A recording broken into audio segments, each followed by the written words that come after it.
G'day and welcome to Forgotten Tasmania.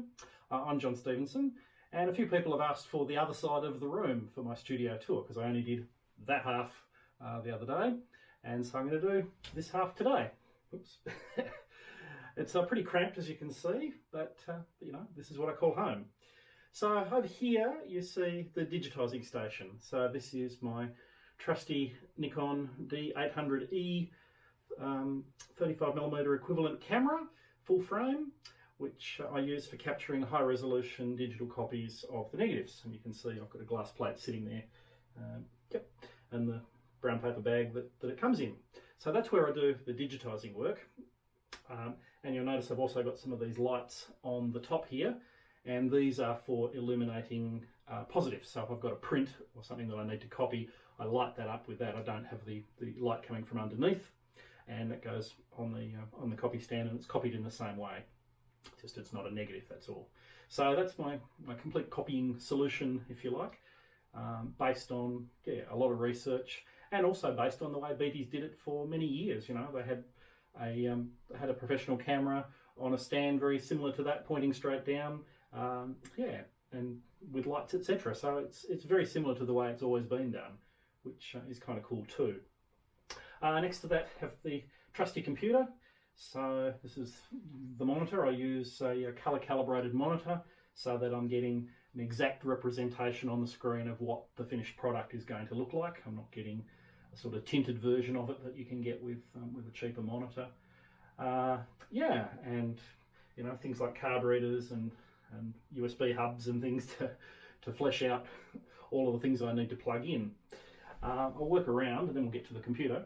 So in the corner I have my storage, so the archive boxes here, basically full of negatives and some research material, plus the scripts and things from finished episodes. Rotate that way. So up here is make sure you can see that, up here is the actual computer. So this is the 2013 Mac Pro. It's it's nicknamed the trash can Mac, but it's like a coffee can, I suppose. Great little computer, very, very powerful. And as you can see, I have my dodgy cables running up here behind me that I have to have a sticky note on so I have something at eye level and don't bump into them. Mac here, power and everything at the back, which is usually a lot neater than that. Honestly, it is.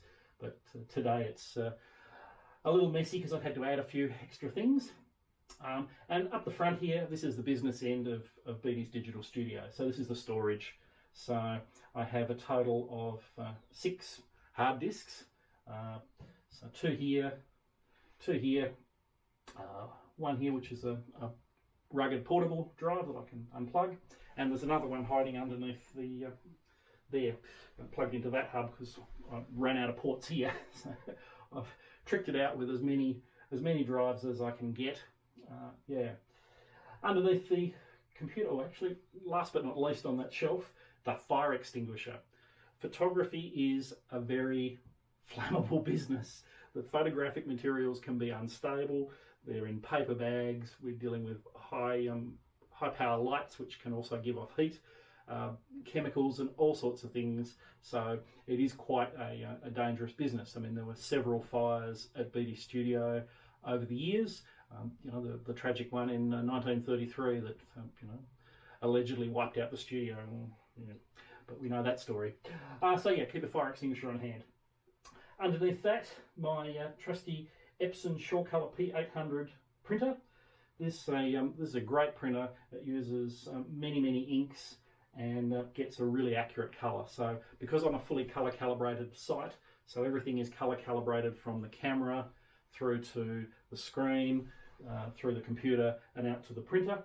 So pretty much what you put in that end is what you get out this end, which is how we want it. Trusty printer sits on the shelf there, and below I have a little document scanner, label printer, and lots of charging stations, plus storage for paper. So this is the other half view. As I said the other day, you had that side, and now you've got this side. This is the view of the studio, and this is where I work on a day-to-day basis. Thanks for watching. Cheers.